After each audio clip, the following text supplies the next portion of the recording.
Welcome to my YouTube channel B1 life coach में आपका स्वागत है। बच्चों, आज मैं पढ़ाऊंगा प्रत्यावर्ती धारा, जो कि मोस्ट इम्पॉर्टेंट है। अल्टरनेटिंग करंट क्या होता है, प्रत्यावर्ती धारा क्या होती है। तो चलिए वीडियो को शुरू करता हूं। प्रत्यावर्ती धारा पढ़ने से पहले हम पढ़ेंगे डिस्ट धारा, यानी कि डायरेक्ट करंट, डीसी करंट।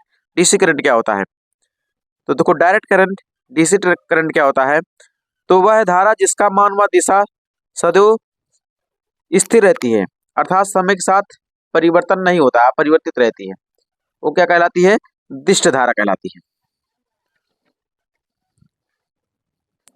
दिष्ट धारा,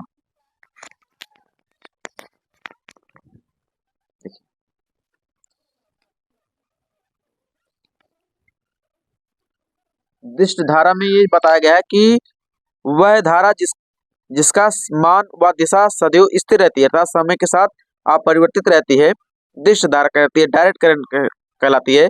जैसे ये धारा की दिशा हो गई, एक समय हो गया, समय के साथ कोई परिवर्तन नहीं हुआ, अपरिवर्तित है। दिष्ट धारा का स्रोत क्या है, डायरेक्ट करंट का सोर्सेस क्या है, तो सेल है, बैटरी है, ये है डायरेक्ट करंट। अब हम बात करेंगे प्रत्यावर्ती धारा की। प्रत्यावर्ती धारा क्या होता है, एसी करंट क्या होता है, वह धारा जिसका मान व दिशा समय के साथ निरंतर बदलता रहता है और एक समय के बाद एक निश्चित मान को पुनरावृत्ति करती है, यानी कि रिपीट करती है, दोहराती है, प्रत्यावर्ती धारा कहलाती है। ठीक है, ये आपका क्या है, धारा है जो समय के साथ क्या हो रहा है, बदल रहा है। ठीक है, जितना ऊपर विस्थापन उतना नीचे विस्थापन समय के साथ क्या हो, परिवर्तित हो रहा है, प्रत्यावर्ती धारा कहलाता है। अब प्रत्यावर्ती धारा के साथ साथ हम पढ़ेंगे दिष्ट वोल्टेज और प्रत्यावर्ती वोल्टेज। तो सेम वैसे है, दिष्ट वोल्टेज क्या होता है, एक ऐसा वोल्टेज जिसका मान व दिशा समय के साथ स्थिर रहता है, उसे दिष्ट वोल्टेज कहते हैं। प्रत्यावर्ती वोल्टेज क्या होता है, एक ऐसा वोल्टेज जिसका मान व दिशा समय के साथ बदलती रहती है, एक निश्चित समय के बाद अपने मान को दोहराती रहती है, प्रत्यावर्ती वोल्टेज कहलाती है। ये प्रत्यावर्ती धारा का समीकरण है, ये प्रत्यावर्ती वोल्टेज का समीकरण है। बात करेंगे इसमें प्रत्यावर्ती वोल्टता तथा धारा के संबंध में कुछ परिभाषाएं। ठीक है, तो परिभाषा चलिए पढ़ना शुरू करते हैं। प्रत्यावर्ती वोल्टता तथा धारा के संबंध में कुछ परिभाषाओं के अंतर्गत हम पहला हेडिंग पढ़ेंगे, महत्तम मान या शिखर मान या आयाम, मैक्सिमम वैल्यू और पीक वैल्यू, पीक और एम्पलीट्यूड। तो आयाम क्या होता है, प्रत्यावर्ती धारा के अधिकतम मान को प्रत्यावर्ती धारा का शिखर मान कहते हैं। प्रत्यावर्ती धारा के अधिकतम मान को ही प्रत्यावर्ती धारा का शिखर मान कहते हैं। जैसे ये विस्थापन, ठीक है, हाईएस्ट ऊंचाई या हाईएस्ट गहराई जो है, प्रत्यावर्ती धारा के अधिकतम मान को प्रत्यावर्ती धारा का शिखर मान कहलाता है, यही शिखर मान होता है। इसे I0 से प्रदर्शित करते हैं, शिखर मान को। इसी तरह प्रत्यावर्ती वोल्टेज के अधिकतम मान को हम प्रत्यावर्ती वोल्टेज का शिखर मान कहते हैं, इसे B0 से प्रदर्शित करते हैं। ठीक है, ये हमारा पहला हेडिंग था। दूसरा है चक्र, या इसी को बोलते हैं एक साइकिल या एक चक्र। प्रत्यावर्ती धारा सबसे पहले शून्य से प्रारंभ होकर धन दिशा में अधिकतम होती है और फिर शून्य होती है और फिर ऋणात्मक दिशा में अधिकतम तथा फिर शून्य हो जाती है। प्रत्यावर्ती धारा की इस पूरी प्रक्रिया को हम एक चक्र कहते हैं। ओके, अब इसका फिगर कुछ इस तरह है, ये रहा इसका फिगर। ठीक, ये 0 से कह रहा शुरू होता है, फिर धनात्मक में इस साइड में धन, इस साइड में ऋण, ये T है, ये I है। तो अधिकतम ये हो गया, फिर शून्य, ठीक है, फिर निम्न, फिर शून्य। अब यहां से लेकर यहां तक एक साइकिल इसका क्या हो गया, पूरा हो गया। अब अगला है आवर्तकाल। आवर्तकाल क्या होता है, तो प्रत्यावर्ती धारा को अपने एक साइकिल पूरा करने में जितना समय लगता है उसे धारा का आवर्तकाल कहते हैं। इसे T से प्रदर्शित करते हैं। T बराबर होता है T 2 पाई बटे ओमेगा। T पाई बटे ओमेगा मतलब ये देखो, एक साइकिल का मतलब यहां से लेके यहां तक ये पूरा पाई हो गया, फिर ये क्या हो गया, 2 पाई हो गया, और ये देखो क्या बन रहा है, कोणीय ओमेगा बनता है, इसलिए ओमेगा है। तो 2 पाई बटे ओमेगा, टी बराबर 2 पाई बटे ओमेगा। अब अगला हेडिंग है आवृत्ति। क्या है?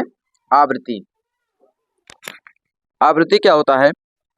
तो प्रत्यावर्ती धारा 1 सेकंड में जितना चक्र या साइकिल पूरा करती है, एक प्रत्यावर्ती धारा 1 सेकंड में जितना चक्र या साइकिल पूरा करती है उसे प्रत्यावर्ती धारा की आवृत्ति कहते हैं। जैसे 1 सेकंड में ये जितना पूरा करेगा, ठीक है, वही उसकी क्या कहलाएगी?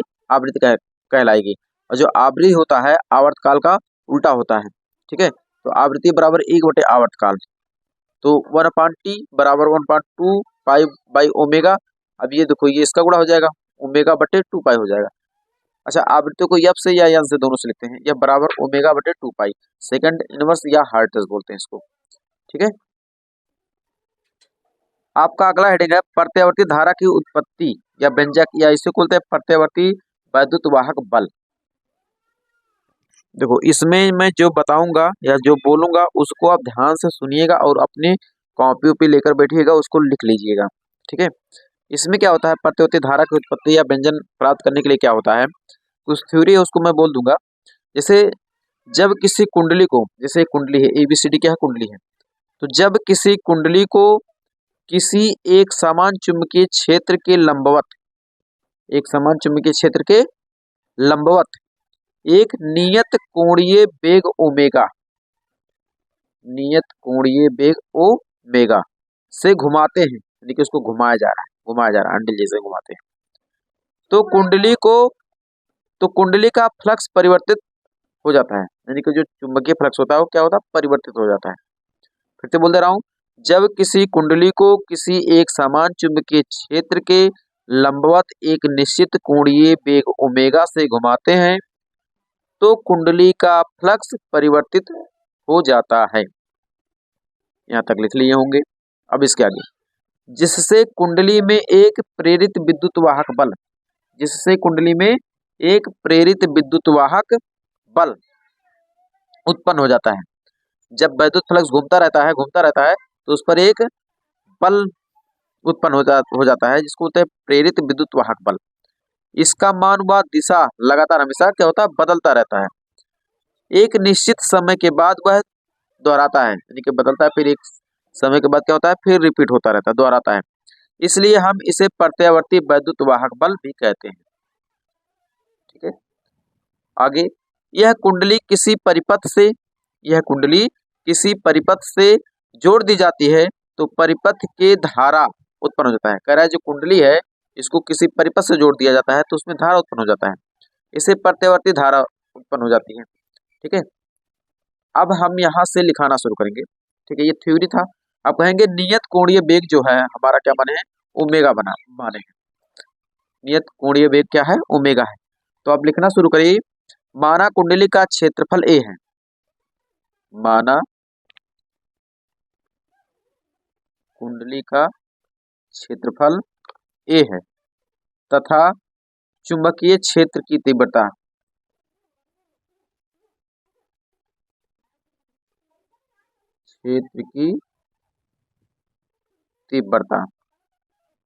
B है, तब फाई बराबर क्या होता है? BA cos थीटा, ठीक। तो फाई बराबर क्या हो जाता है? BA cos और कितने थीटा जो घूम रहा है? Omega T. अच्छा, वेग बराबर हमारा क्या होता है? वेग बराबर होता है विस्थापन बटे समय। अगर हमको विस्थापन चाहिए, विस्थापन बराबर क्या हो जाता है? वेग गुणे समय, ठीक। तो विस्थापन कितना हुआ? थीटा, और वेग ओमेगा, समय टी, तो थीटा बराबर ओमेगा टी। तो थीटा के स्थान पे क्या आ जाएगा? ओमेगा टी आ जाएगा, ओके। अब हम मानेंगे, माना कुंडली में n फेरे हैं, माना कुंडली में n फेरे हैं, तब विद्युत वाहक बल E बराबर -n डी फाई बटे डी टी। E बराबर n डी बटे डी टी, फाई के स्थान पे क्या रखना है आपको?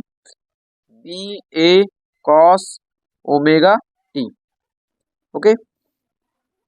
अब देखो ये सब जो कांस्टेंट है, ई बराबर minus n B A d बटे d t cos omega T.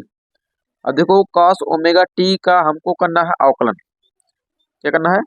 D by D T जो है ये प्लस करना है। तो ई बराबर माइनस एन बी ए और कॉस ओमेगा टी का जो कॉस जैसे डी बाई डी एक्स लिखा है और ये कॉस लिखा है, कॉस एक्स, ठीक है, का जो अवकलन होता है माइनस साइन एक्स होता है। ठीक, तो ऐसे ही क्या हो जाएगा, माइनस ओमेगा,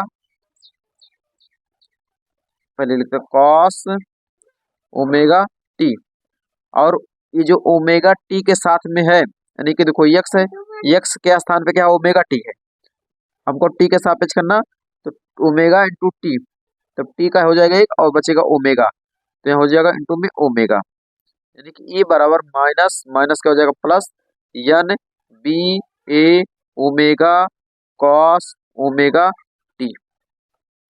ठीक है, इसी को हम लिख सकते हैं ई बराबर E zero sine omega t.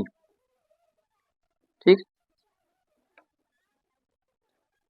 अब जो हाँ ई बराबर क्या है हमारा, ई जीरो बराबर एन बी ए ओमेगा।